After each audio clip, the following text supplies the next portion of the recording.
Friends, શું તમારે ઘી બનાવતી વખતે ફીકતું વધારે થાય છે અને ઘી ઓછું બને છે?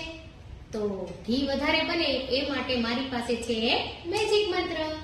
તો ચાલો તમને બતાવું કે ઓછા મલાઈમાં વધુ ઘી કેમ બની શકાય અને કીટું પણ વધારે ના નીકળે.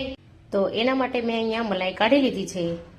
મલાઈ જ્યારે તમે કાઢો ફ્રીજમાંથી ત્યારે 1 કલાક ઠંડી પડવા દઈ પછી ત્યાર પછી આપણે એકદમ સતત તેને ચલાવવાની છે આ રીતે, જેથી કરી તેમાં ગાંઠા ના રહેવા જોઈએ. આ રીતે એકદમ મિક્સ કરી લેવાનું છે સરસ. જો એકદમ ફેટાઈ જશે ને એટલે એકદમ સરસ થઈ જશે. ત્યારબાદ તેમાં આપણે 2 થી 3 ચમચી જેટલું દહીં નાખી અને 2 કલાક ઢાંકીને રાખી દેવાની છે. એક મોટા બાઉલમાં આપણે મલાઈ લઈ લીધી છે અને તેનું માખણ બનાવી લઈશું. તો તમે જોઈ શકો છો કે 2 જ મિનિટમાં માખણ કેવું સરસ બની ગયું છે. આ રીતે પહેલેથી જો ફેટી અને મેળવશો તો આવી રીતે ફટાફટ માખણ બની જશે અને ઘી પણ ફટાફટથી બની જશે.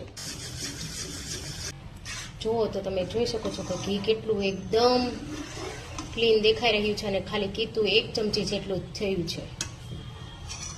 આટલું બધું ઘી બનીને તૈયાર થઈ ગયું છે. આ હતો આજનો આપણો મેજિક મંત્ર.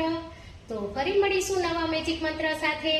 ત્યાં સુધી જો તમને મારા મંત્ર આ પસંદ આવતા હોય તો મારી ચેનલને લાઈક, શેર, સબસ્ક્રાઇબ અને કમેન્ટ કરવાનું ના ભૂલતા.